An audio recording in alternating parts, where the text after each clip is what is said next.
Welcome. I hope you enjoy the conversation you're about to see between me and another comedian about religion and comedy. These are conversations I'm calling disorganized religion. God bless. And for those atheists out there, may nothing await you after this life. Hey nerds, welcome to another episode of Disorganized Religion. I know it's been a while. I'm sorry. Homeschooling kids is awful. But you know what? It's all handled now, and I'm here. I am here, Seth Lawrence, the host, as always. That's me. This week, I'm joined by the fantastic, the dashing, the mighty Zach Stein. Thank you for joining us, Zach. Nope. Thanks for having me, Seth. Yeah, man. So how you been? How you been over quarantine? It's been like a little bit of roller coaster time, like mostly good, or not good. Like there's been a lot of bad stuff that makes you not happy. Sure. But in my own personal life, not so bad. Oh, that's good. That's good. So what has kept you? You're in LA still. Mm-hmm. What has kept you in LA? Because there's lots of people sort of taking off, you know? They're leaving. Yeah. Yeah. I don't know. I could maybe leave, but I just got a little bit of false hope that like comedy is gonna start coming back.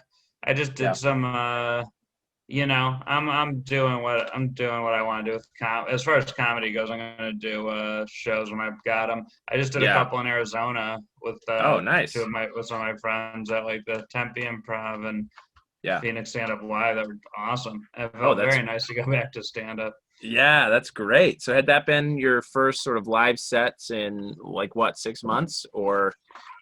First like indoor live set. I had done one other show that Ahmed Al-Kahidri hosts at UCLA on the steps there, and that was a lot of fun. That was a really good time. Yeah. Yeah. But it was also like an outdoor set. It was a great it was a great show and everything. But it was just it was really cool to get back to just do it in a way that you're used to and stuff. Yeah. Now, are you doing the Zoom shows or just indoor outdoor shows? I did one Zoom show. Yeah. I'm not seeking them out in particular. And no? I'm a little. I think that I'm sure. I think I would do them. Yeah.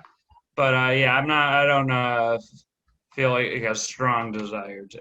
Yeah. Well, that's fair. What have you been doing? Man, mostly Zoom shows. If I'm doing stand up, it's mostly been Zoom. Nice. Yeah, I have not. You're homeschooling, right? I'm homeschooling the kids, but I've also not graduated to your level, Zach. I'm not being called into the Tempe, Arizona improvs, you know? I'm not either. Two other guys were, and they were nice enough to bring me along. We'll see, and I'm not connected. I'm not connected the way that Zach Stein is. But you deserve. Huh? Yeah, I need to hang out with you more, and you deserve those spots. Though is the thing. It's not, it's not like these guys are just doing you a crazy favor. You deserve to be up there.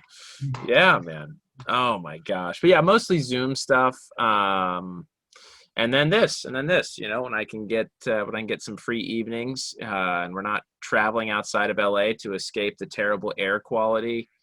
That was not. Is it good again? It was like kind of back to moderate, and then I stopped checking. Yeah. I think it's still kind of hovering around moderate, but I live near the Bobcat fire. Not super close, but close enough to where it's affecting the air quality a bit. And thankfully, they have gotten that mostly contained. So hopefully, hopefully the air continues to improve as we get into a little bit cooler temperatures, which will also be nice. Definitely, dude. It's been so hot out here. Yeah, jeez. So how long have you been doing stand-up, Zach? About 8 years. Okay. Did you start in LA, or have you been doing it all over? I started in Michigan in the Detroit area. I did my first 4 years probably there. And then and that was like a great scene. It was it was really, when I first got there, when I first started, I don't know, I thought you kind of just like did stand up and then you could get on TV pretty quick and stuff. I really had no clue how it worked. I was doing But I was just doing like one every 2 months for a while, and then I really like kind of got ingrained in it, and that scene grew into kind of this like a bunch of like the club scene was always really good, but Yeah. then like the like bar shows with like crowds of 50 to 100, you got a little money, you got to do a lot of time. So and we were all tight and stuff. That was fun. Yeah. So is that open mic scene? I mean, I've talked to some other guys who have started kind of in like Texas or some who started in Arizona, and the open mic scene in Arizona versus LA, totally different. It seems like. Oh yeah. Same. I've done a few different places now, and I'd say outside of LA and New York and a little bit Chicago, most places are a lot more fun to do stand up than LA, really. Yeah, you're gonna get a crowd, like an actual crowd of people at an open mic. Oh, sure. Yeah, like it's easier to get booked on. There's a lot less feeling of competition, probably. It's a little easier to just like have a good time and all that stuff. But like it was a good place to get better too. There were strong comics. I mean, around the same time I came out was like Ron Taylor, who's done great. He's a paid regular at the Comedy Store. Brad Wenzel, who's done like Conan a handful of times. So, all these guys. Yeah, it was a really strong scene. So it was good in that sense of like it was competitive in the. You wanted to do better, like guys were getting huge laughs, and you wanted to like also be getting huge laughs or more so if you could. So that was really good place to like. And I think it's good. Yeah, I don't know. I think it's fun to develop somewhere else because like you got to end up in LA or New York, and I think region can kind of like influence, and then what the comics do around can kind of influence how you come up in a lot of ways. And you don't want everyone coming up in the same place and having the same kind of point of view and like hearing all those same things. So I think it's not definitely that you can start here and do great, but it's So what inspired you to make the move to LA as opposed to just staying in New York? Oh, no, I was in Michigan. I thought you said you kind of moved around in New York and then Chicago and then. Oh no, I've done Chicago. I was in for like 2 months, and I see. Then and New York just like a week and stuff, and then just having friends there, and it just seems very similar to here in the sense that what I did, the open mics, no crowd. Just are those all your degrees? You can say whatever you want, but yeah, these are some of my degrees, man. Wow. Look at how in debt I am. Pretty crazy. Mm-hmm. Okay, so you've done kind of short stints in Chicago, New York. So what was the move from Michigan to LA? Why not Michigan to New York, or why not, permanently? Purely because of the weather. Yeah. Yeah, there wasn't. I kind of liked, like in theory, I like New York a little more. But not like a ton more. And then it was the ocean and sunshine all year round. I hate snow. I hate snow so much. Interesting. Was that because of Michigan or like? Yeah, you just gotta do it every. Huh? Why? It's cold. You get your hands in it; they're all red, and it hurts and stuff. Like it looks pretty, but then it's just a pain in the ass. And it melts. It's all slushy. Ice is slippery. I hate snow sports. I water skiing and wakeboarding any day over skiing and snowboarding. Sure. Gotcha. Okay. So do you do surfing and stuff out here then? No, surfing I just hear is hard, and I don't want to fail for that long. Oh, yeah, like stand up, right? Why would you want to? Right. For real, why would we do that? Oh my gosh, that's great. So what inspired you to start stand up in Michigan?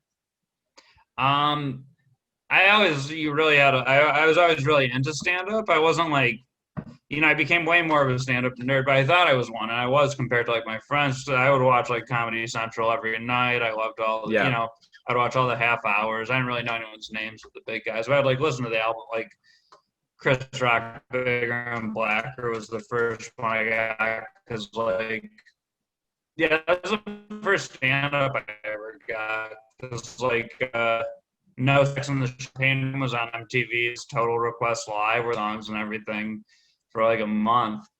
And then my brother got me the CD. I was 11 years old. I just listened to it every night for like 2 years.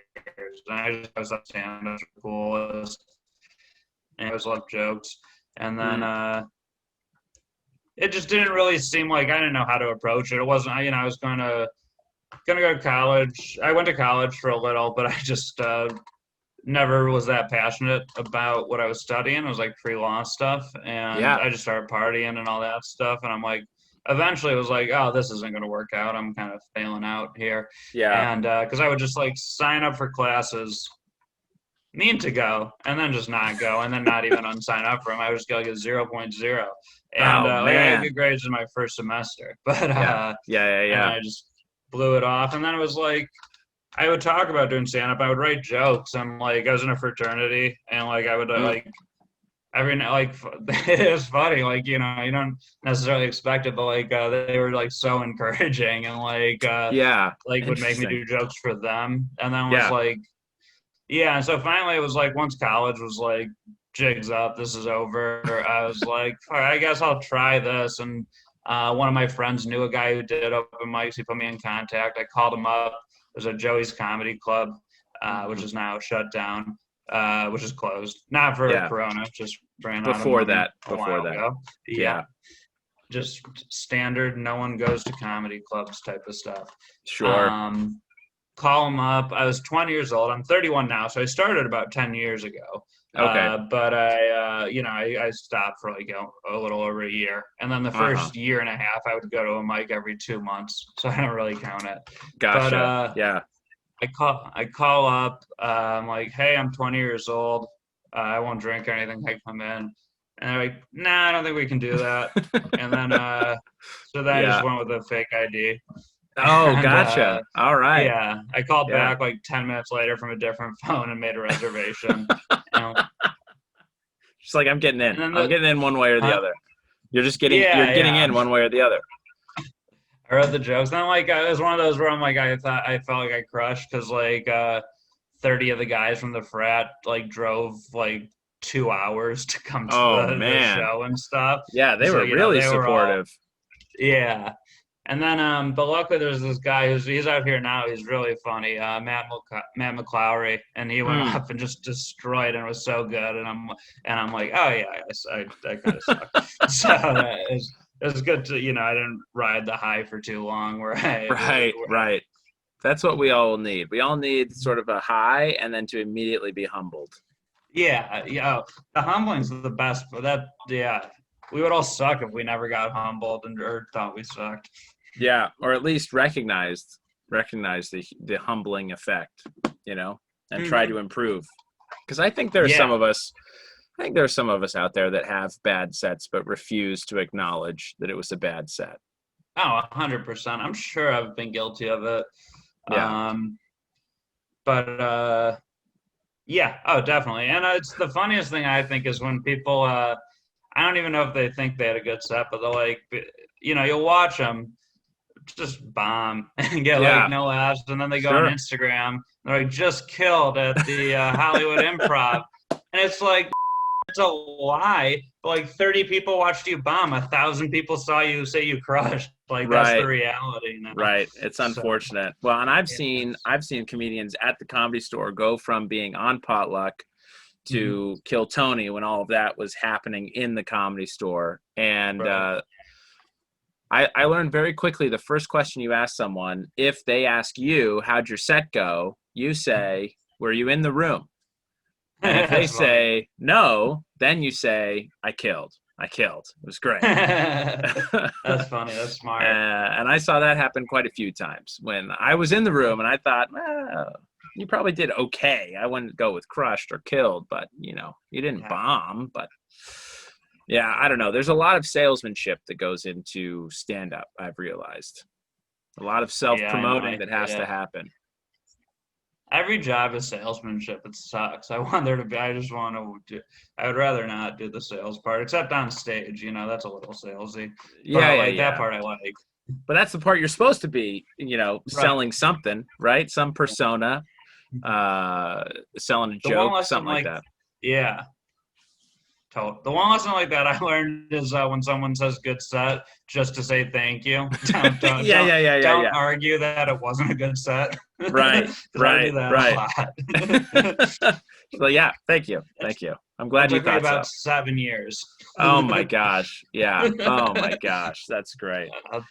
So are you doing acting stuff too, or are you focusing just on stand-up? Because LA is sort of the land of everything. Yeah, it's the land of everything. I submit to auditions and stuff, and like any of my when my friends make things, like I did one sketch with Jackson Banks, and we're like working on another one. I think he's super talented, so we work well together. So yeah, like definitely, and I like doing that stuff. But like the whole submitting and audition process, I detest. So I'm probably pretty lazy about it as a You kind of result. put that off a little bit.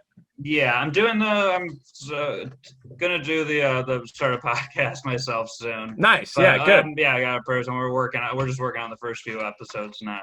Sure. Won't be for a minute. But you guys it's just silly to just do stand up right now. It's like yeah.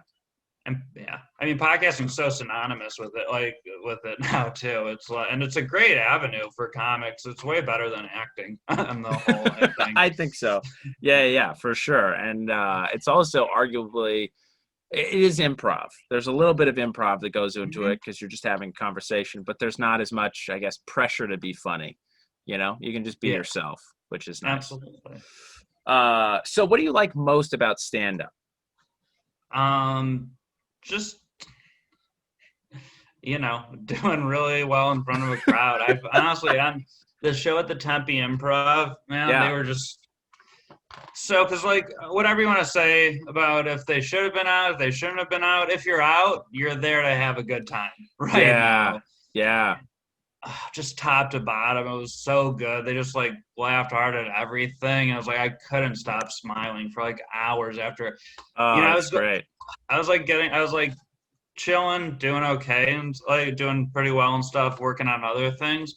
But it's like that level of joy. It's like it didn't exist during quarantine. Right. Yeah. Until that. So were people masked up at the club, or was it mostly like Although food and drink, then they don't have to be. It wasn't. So it felt and looked pretty normal then. Yeah, they're spread out more. It was, it seats normally like 500. They would have taken like 220 or something. Ended up being like 100. But that's still. I mean, that's in a nice room. That's got to feel super full. Definitely, and it's well designed room too. So it's Oh, that's great. Yeah, that's nice. Yeah, that's awesome, man. Yeah, a woman come up to me after, and I've never had this before, and she was like, "You're so funny, and you're so sexy." I was like, I've never gotten that from my stand-up. I feel like a lot of times my stand-up repulses women. That's great. Oh my gosh. So did you get her number, or was she there? Was she married? We went, I thought they were gonna. There was like an outdoor patio bar after where some people, I thought and then she was just gone, but it was unbelievable. Just being told. I mean, what was I going to do with the number in Arizona?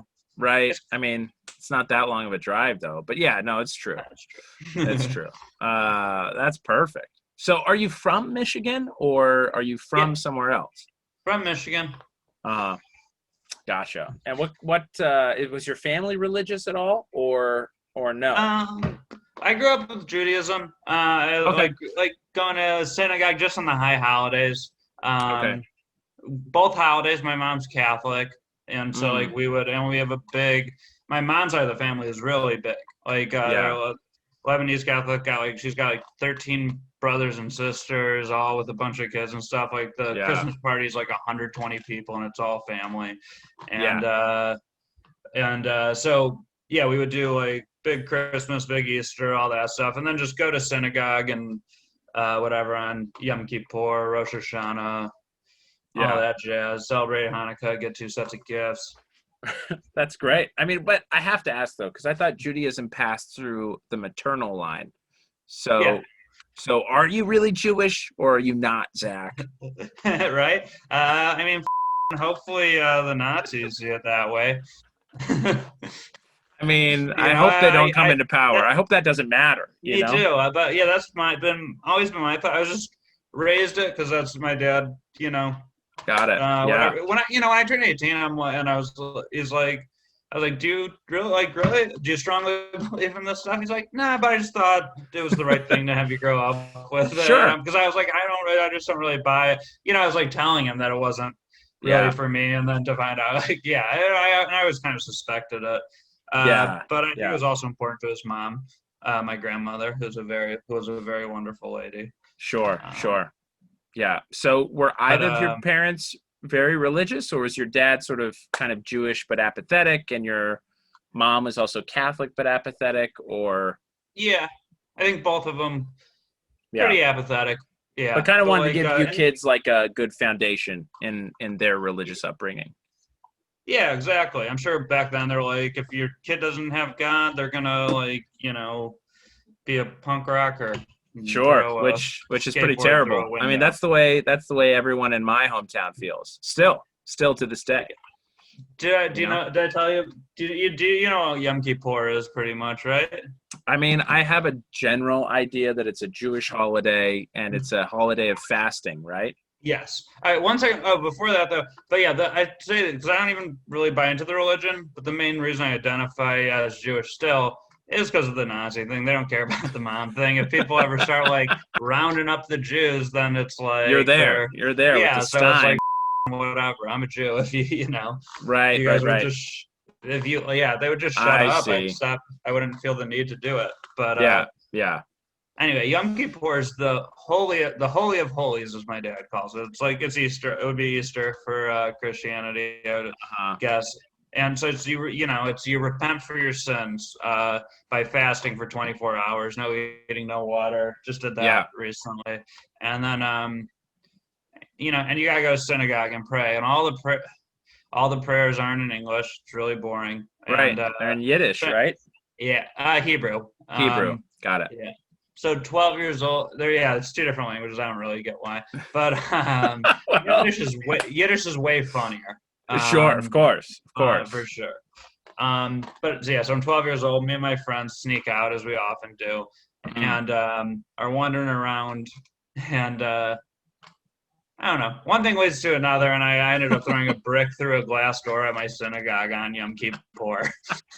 On the Day of Atonement. Unbelievable. On the Day of Atonement, yeah. But before it was over, I still had time to figure that one out. To complete the fast. I mean, maybe you were just hangry if you were fasting. Yeah, really. You're not supposed to do the bar mitzvah age, but for whatever reason, I started at like 8. Just I thought it was fun. I don't want to. But yeah. Yeah, no. There was like a playroom with some crackers in it, and we were like that like kids being like, let's click the lock, and then we're like that didn't work, and then we saw a ladder, tried to ram that through, and then I picked up a brick, and of course I'm the one to throw it. Of course. And one of the kids pulled on me because he was afraid. Oh my gosh, unbelievable! He didn't tell me until like 4 years later that he was the one that ratted you out. Yeah. And that's when you found his house and threw a brick through his window? Yeah. Straight perfect. That's perfect. So do you identify religiously as Catholic or Jewish, or is it more of a cultural thing for you at this point?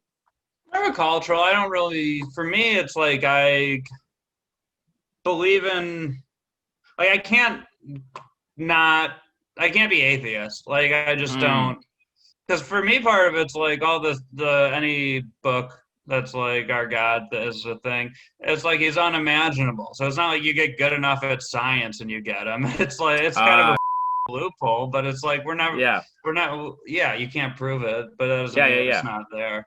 But like I feel like chances are any religion is wrong, and it's like you see guys like guys who do like the Muslim terrorists and stuff. It's like those guys believe in their God way more than I ever believed in mine. How could I be like, there's no way? How could that? Like it's I don't get how I get like believing in the concept of God, like whether it's a guy or like particles or whatever the hell. But like Right. for me, yeah. But for me, yeah, I can't just like be like it's definitely this thing. Gotcha. Do you feel like part of that is from this dual upbringing where you're taught about Jesus Christ as the Savior in the Catholic tradition, and then you're taught, Jesus was a rabbi at best in the Jewish faith, and so, God is sort of, I don't know, I would be confused as a kid growing up with these two pretty different ideas of God. I didn't have much Christ in my life. Like my mom didn't really go to like she would go to the church every now and then, but like she didn't bring us every time.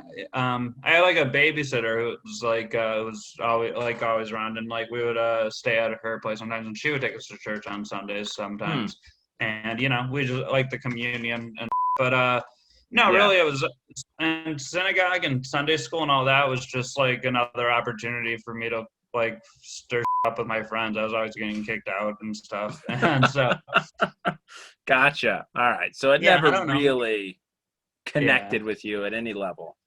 Yeah, Santa, like catching, like figuring out Santa. I felt like after that it was like okay. I was like, there's God. I'm sure. I believe in everyone around me was Jewish. There was a lot of Jews in my area and stuff. So it was like, yeah, sure. But there wasn't any element of like fear of like God's Judgment. gonna punish me. I never had that. Gotcha. Did you ever have an idea of what God would be, or was it always just too nebulous for you? No, I mean, when I was a kid, I imagined guy in the clouds, beard, naked. No, I'm just kidding. Sure. Yeah. I mean, we believe robes. Nothing under the robe, though. Yeah. Yeah. Gotcha. Okay. And so now, where do you stand on? Are you still sort of not atheist, but there's no one real true religion on the earth, or where do you stand now with religion and spirituality? I just think I'm not atheist. I even kind of lean towards God existing, but yeah, no, I think it's I don't see how I could ever arrive at a conclusion. So I guess agnostic. Yeah. Okay. It's just, fair enough. Which is good because I feel like the mystery is nice. It's because if the answer is atheism, that would be the most miserable thing ever to me. Like if there's just nothing, like it would. Because I fear all the time that this is all meaningless and sure. So it's, at least with not knowing, it's like, well, create a meaning based on what's important to you and stuff. I like that. Yeah, no, that's got to be pretty liberating. Man, I don't know. I don't understand the atheists that are happy about being atheists. That does not. Yeah, it's like they're like, nothing's real, nothing matters, with a smile on their face. I'm like, do you understand what the you're saying? Are you a sociopath? I don't get that. How could you be happy about that? Yeah, I don't get it. So they think I'm stupid for believing in a God and for believing this guy, Joseph Smith, translated gold plates. But I also think they're stupid for not believing in anything, and still being happy about it. That's crazy. That's crazy to me. Oh my goodness. So do you find, go ahead. My view on Mormonism is mostly based on that one episode of South Park. Sure. Very, very popular episode of South Park. Yeah. And the Book of Mormon, the musical, I saw twice. Right. And I've listened to a lot of that music, but I haven't seen the musical yet. It was supposed to hit Pasadena, theater in Pasadena, but right before the pandemic hit. Oh, brutal. And then the pandemic hit, and I think they had to cancel the whole show because, I had listened to the soundtrack before I saw it, and it wasn't exactly as I imagined it. Like, really, like the plot was like different than like kind of how I'd filled in the blanks. So I think it was definitely even worth seeing, even without. Yeah, I do want to see it, and I like Matt Stone, Trey Parker. I think they do a decent job of dealing with my faith as kind of the sweet younger sibling, it's like, they're so cute. They're not harmful, but they're just kind of ignorant of the way things are. And I'm okay with that. Yeah. Do you have any critiques of how they've looked at it? I mean, I think I enjoy the way they portray it in the South Park series Mhm. better than what I've heard about the Book of Mormon musical. Because they deal with some different issues in the Book of Mormon musical that are, I think, just as important, right? There's a lot of kind of, I don't know, anytime you deal with religion, there's a superiority complex, I feel like, right? Or like this kind of colonization feel where it's, we understand God and we're coming to you heathens with the right idea of God, and we're going to save Yeah. you. And they highlight that in Book of Mormon musical with these guys going to Africa, right? Which is like how much more stark can you get than white guys teaching African people about God? Yeah. In South Park, it's more like, you know, I think kind of the friendly, like Flanders, like the way Simpsons deals with Yeah. Flanders Totally. a lot. And I'm okay with that. That doesn't bother me.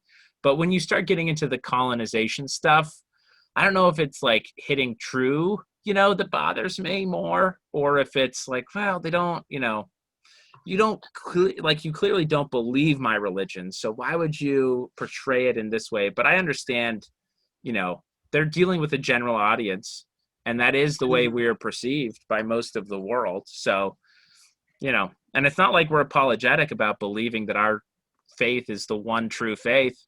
Totally. So, Yeah. I didn't even know Mormons existed until that episode of South Park. is I that want. right? Yeah. There were none in Michigan, huh? None that bothered Uh, you or your family and your no, no. I mean, maybe Jewish. like, yeah, maybe they'd show up at the door, but I don't recall it. Yeah, I don't know. I mean, I feel like as a Latter-day Saint, I feel of my people like we are Jews 2.0. That's the way I portray it to people. Yeah. Because we're like the second chosen. We're the second born after the Okay. firstborn kind of messed up. That's, the Got it. callous Well, way to put it. what are the Christians in this sandwich of chosenness? They are, I think, the siblings that uh kind of heard, but kind of, they're doing their own thing. They're doing their own thing. They're Okay. the totally lost. No, I don't know. I mean, They listened, but they didn't hear. right, exactly. See, at least with Jews, they know what they believe, and it's just wrong. That's fine. But Oh, with a lot of Christians that are not my brand of yeah. Christianity, they hear it, but they also believe like that we are 100% incorrect, And that's the good thing. Me and you, we agree about every religion except Mormonism. And that's fine, and that's okay. Yeah, let's just talk about the other ones. Yeah, Why they're wrong. exactly. Those idiots. I don't know. I also think it's funny being in LA talking to people about religion, because I've talked to people who like believe in crystals, who believe like in the universe and horoscopes, and it's Oh like, yeah. how is what I believe any dumber than what you believe? That's what I don't get. Why is manifesting to the universe different than praying? It's the same thing. We're It is doing the like same thing. So I don't know, man. I don't know. So have you had any desire to seek out religion, like reconnect with kind of childhood aspects of your religion? more philosophy Mm, than religion. Really, I kind of want to just see how people approach that in like in the educational setting. But because yeah, I did look at I took I've looked into a few different religions and stuff. But yeah, just sure. the we're right and you're wrong thing. It's I don't know if that I don't know if I can get sold on. I hear Buddhism's not that, but moving to LA Right. and becoming a Buddhist, I don't know. I'd have to like How how I can't do that. cliche can you Yeah. be, Zach? Yeah. Um, yeah, I mean, Buddhism, from my understanding, is more about like, living in the present. It's not getting locked up in the afterlife or anything like that. It's, Yeah. focusing on the here and now, which I think a lot of, like Christianity for sure could benefit from focusing on how we treat each other now, you know? Totally. I also think it's ridiculous that people believe they're doing God's work by belittling gay people or by harassing those who are LGBTQ, Like, yeah, no, I agree. if if we're all God's children, why would God want you to be like harassing them? I don't think that Yeah, makes sense. that sounds that sounds very true to me. It Yeah. doesn't seem definitely doesn't seem very Jesus-y. Maybe Old Testament God, A but little like bit. Yeah. That's true. yeah. That's true. But So I don't do see too you? many, I don't see too many Jewish people. I'm sure like Yeah. the Orthodox and like the Hasidic might have their issues, but I don't see too many Jews. There's no Westboro Baptist synagogue. No, that I think, and I think even for perhaps the more like the Hasidic Jews, that they're sort of like, hey, we've been punished enough. Why would we bring that to other people? You know, they'll find out on their own. Yeah, I'm sure I'm wrong, and someone's gonna be like, We get harassed by Hasidic Jews every day. Yes, I'm sorry. I just don't know anything. Yeah. Oh my gosh. I don't know either. I haven't heard much about the mainstream media about Hasidic Jews bothering Yeah, the only thing minority I ever heard groups. about is the plane thing where they won't sit in the same row as a woman. Right. But yeah, I That's mean, that seems annoying. well, and I think, even in my faith, there's arguably some patriarchy that could be overruled, or overturned, I guess. But I think a lot of it is also tied to the religious ideal surrounding gender and gender roles. And so I imagine there's something similar in the Hasidic Jewish faith as well, as to why maybe some like kind of crazy notion of chastity or fidelity, or something Right. where it's like, we can't even be tempted or whatever. I don't know. Yeah. I also think we're better because like rabbis can bang. Hey, I mean, That makes I think that's that's where a lot of the Catholic faith loses me for sure, is mm, this idea of celibacy for the priests. No wonder yeah, you're having problems. I yeah, mean, come especially on. what came with it. Yeah, geez, just crazy. So, are you more like when you talk about being more philosophical about your faith as a child? I mean, I was saying I don't think I'm particularly philosophical. I do put some thought into it, but that's just where I would like to explore, if Yeah, that's what I anywhere. mean. That's what I mean. But would you want to explore a more Christianity side, a Catholic side of God, or that philosophy, or a more Jewish philosophy of God? Neither, just a greater, just it could be like a. I don't care. I don't. I think of like I want to explore the idea of God as just like a greater thing. I don't care what Oh, form okay. it's in. I just yes or no kind of Right. is yeah what I want to. And I don't Yeah, think you can. I don't think you're ever gonna find an answer. But I do want to know. I would like to look at how yeah. smarter men a long time ago looked at it and stuff Sure, and thought sure. about it. Well, I mean, I would beg to differ. I'm pretty sure you can come to an answer, Zach. You can help me. Yeah, I'll send you a couple friends. They'll give you a really special book. It'll be great. It'll be great. Appreciate that. Um, oh my goodness, I love it. Well, you ready? Are They you come ready with to mine. move? They come with Mein Kampf. I don't think they'll come with that one. I don't think Okay, yeah, so. thank you. That's good. No. Yeah. Are you ready? You ready to move to our final segment? Oh yeah. Where you get to pepper me about Mhm. what's the deal with Mormons, Zach Stein? What do you think? What All right. questions do you have? What's going on with you guys and black people? Oh man, I I know mean, there's shaky history. we love black people. We love them so much. Now we certainly had our shakiness with them in the past. So the full, I guess, idea here, I assume what you're talking about is the priesthood and how those of African descent could not hold the priesthood. Yeah. Did they go Yeah. to heaven or yeah? The planet their own. Did they not get their own planets either? No, they do. They do. They do. Oh, So as I guess there are kind of two answers to this question, and one is more of like a Mormon apologist. So if you were to go online and like search this out on your own, you'd obviously find the anti-Mormon, like Mormons are all racist, and they were racist until they legally could no longer be racist anymore. then there's the flip side of like the Mormon apologists was just like, no, we weren't racist. A big part of us coming into the Union when Utah wanted to be a state, and even when we were being driven from New York west, was that our relation with African American people put us in jeopardy if we were too nice to them as we moved west, right? Right. Until we made it to Utah and then could become a state, and then no other states wanted us to rock the boat on racial issues or on, you know, overall political issues. Don't they think that calls into question the rest of the religious text if it was able to be influenced by political forces like that?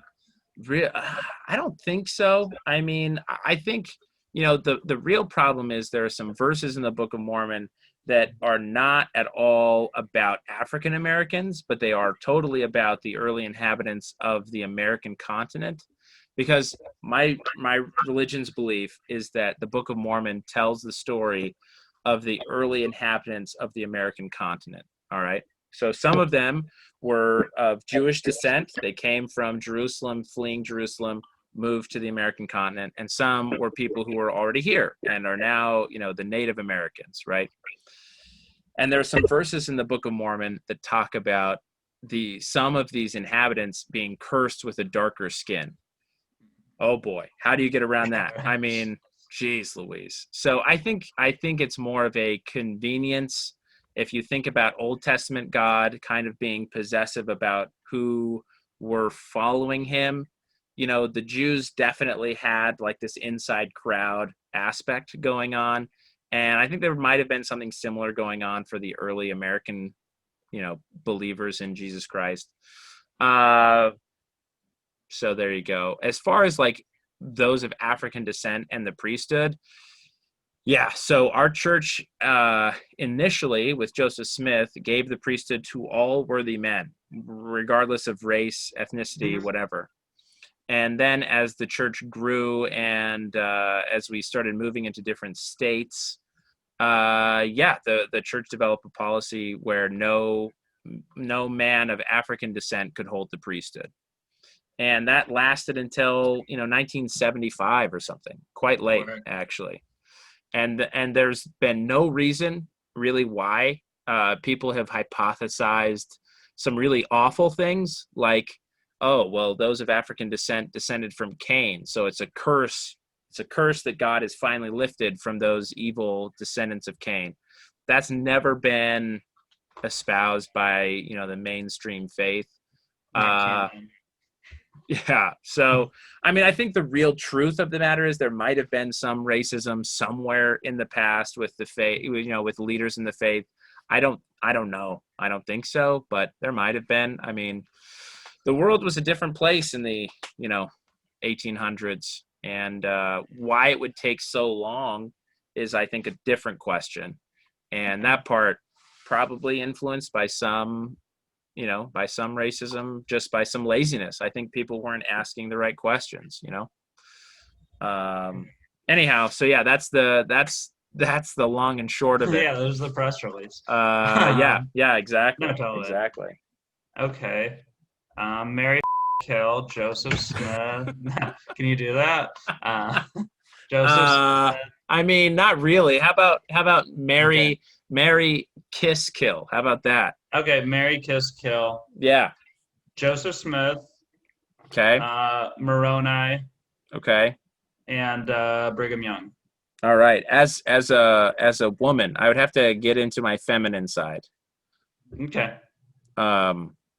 Because homosexuality is not really supported by my faith. We understand people deal with that. I ain't even asked. Another one. Yeah, it's another one. This is another huge one. So we can get into that after. But if I were to tap into my feminine side, answer as a woman, okay, for this question, I think I would have to. What's your process here of getting into your feminine side? I think just imagine what every teenage girl I knew in the church, this is the way they would answer it. Okay. I think you would have to. Man, you'd have to marry Moroni for sure. So Moroni is like this mythological character. I mean, he was a real guy. We believe he's a real dude, but he's taken on mythological status as just a really dope guy. Okay. Like Moses-y kind of. Sure. Yeah. Very similar. Very similar. So Moroni is like the man. So yeah, I think most teenage Mormon girls feel like they would love to marry Moroni. I think you'd want to kiss Joseph Smith. I think that's the answer there, and then kill Brigham Young. Brigham Young is a very problematic figure in Mormon history. He said some really weird stuff that at the time I'm sure made sense, but if you go back and look at a lot of his quotes and sayings now, does not age well at all. Would you like to kill him before he said the things or after? How do you... Oh man, it's a great question. I mean, the other way to do it is you kiss Brigham Young and you kill Joseph Smith because he got martyred pretty young anyway. So I don't know. It's a tough question, but I think before Brigham Young maybe said some of the more problematic things. But like I said, you know, it's perhaps just an issue of hindsight or you know, cultural evolution, that a lot of what he said doesn't really stack well now. But I don't know. But I think if I were pressed, that's the way I would go. You marry Moroni, you kiss Joseph Smith, and you kill Brigham Young. Oof, I might be struck down for even answering these questions, Zach, but I hope not. I hope they understand. It was for the sake of entertainment. Exactly, right? Which is all forgiving. Oh man, is that it? Is that all you got? Let me wait. I had another one, I think. Okay, good. So, well, you said you guys are like you also, it's like a chosen thing. Yeah. You know, I feel like the Jews, like we're chosen, but we're not like knocking on people's doors. We kind of even make it harder to get in. Right, for sure. So how do you, do the converted become chosen? Were they always chosen and just needed to be awoken or something? Yeah, I mean, we don't get into like chosen. Okay, so like there's the Jehovah's Witnesses kind of chosen status, which is like the 140. This is my understanding as a total outsider to that faith. So if anybody is Jehovah's Witness listening, don't feel belittled. But this is the way I understand the faith, which is there's 144,000 based on scripture and revelation that are saved. And that is who you want to be in the Jehovah's Witness faith, is part of that chosen group. That's not at all a faith of or a belief of my faith. And that's not what I mean by chosen at all. So as you are baptized into the faith, you are chosen. So everybody's chosen. Everyone has the potential to be chosen. You are adopted into the house of Israel through baptism, actually, in the Latter-day Saint faith. So we're all Jews, really. We're all Jews, which is the beautiful part of it. Who knew? That's like a guy trying to bring everyone together. We're all Jews. Come on, we don't need to... There's no need to fight. There's no need to fight here. There's no two-state solution in heaven. Everybody's just one big happy family. Perfect. I like that. Yeah. What about what's the thing you have had to do associated with Mormonism that like blows people's mind the most? Like if you tell them. Yeah, I mean, I think that one kind of depends on setting. There are two things. There's probably like the word of wisdom stuff. So like I've never done recreational drugs or drank alcohol. So that usually throws people for a loop, especially in like the LA stand-up scene, right? People are like, what about how is that I know possible? I've heard caffeine comes into that too. Have you prescribed to that? So I mean, I guess there's the short and long answer. The short answer is caffeine never has been part of the word of wisdom as like a forbidden substance. Okay. But the long answer is that there are a lot of people in the faith who do consider caffeine to be addictive and therefore out of the, part of the lexicon of things we cannot partake of, which is, I think, hogwash. I love Mountain Dew. Okay. So I've definitely, I mean, come on, nectar of the gods. That's what I say. So I've definitely partaken in caffeine, but not coffee, not tea. Oh. So. And then what was the second thing that people are shocked by? the second thing that people are shocked by is the celibacy before and, monogamy or fidelity after. So, yeah. So I didn't lose my virginity till I was 24, till I was married. So that's becoming, although I don't know, people are less shocked when they get to know me. They're sort of like, yeah, that makes sense. No, you didn't miss out on much. Especially before you're 24. I mean, when you're 15, you feel like the whole world's passing you by, Yeah, for sure. Oh yeah, because what was the percentage of people around you that were Mormon and not? Man, so I grew up in Orem, Utah. So like 94%, very, very heavily Latter-day Saint. So when it was like the world was passing you by, is like stuff on TV, like shit on Degrassi, or okay, yeah.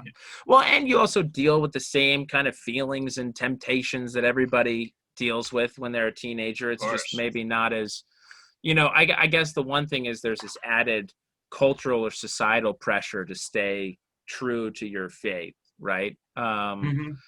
But even that being said, I mean, I know that there are friends of mine and people that I knew of who messed up all the time, like it happens, right? And but yeah, there is this added kind of societal pressure of, you're out with a young lady, she's Mormon, you're Mormon. It's like, come on, what are we doing here?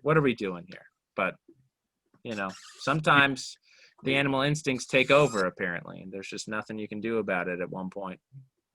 Do you think your marriage benefited? Yeah, I do, actually. Yeah. Well, I think as a guy, and maybe this is one that you could answer for me, Zach. So as a guy, I feel like, and just the type of guy I am, I feel like I would be constantly, if I knew that my wife had been sleeping around before we got married, and I mean, whether or not I had been, I would always be wanting to compare myself to everybody she'd been with before. And I would need to be the best in every single category. And that's a lot of pressure, And I feel like she would want the same sort of reassurance, that she was the best that I've ever been with, Yeah. And so in that respect, we don't have to deal with that because, the one and only. I think it's definitely I had that younger. You grow out of it though. If you stay like kind of doing the bachelor thing and hooking up, it's like you can just, it's just not that important as long as you two are having a good time and then it's I could care less about what someone else is. It's like I just want them like what I don't like. Well, are you looking to get married at some point, Zach? Are you wanting to settle down? Unfortunately, yeah. I don't know about when. I'd like to be doing a little better than I am, but sure. Which seems a possibility. But I just I'd like a couple kids, and it seems like marriage is the best way to make that happen. But I'm not just gonna marry somebody. I really do. I'm not very picky. It's just I want to make sure I connect with someone for the right reasons. I'm looking for a friend, someone I enjoy. Yeah. Well, I can appreciate that.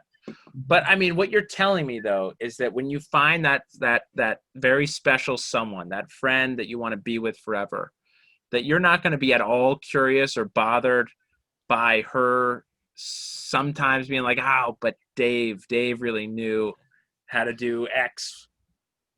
No, I feel like I'm doesn't. If that's not going to bother you. No, if I'm being honest, I think I'm usually Dave in that situation.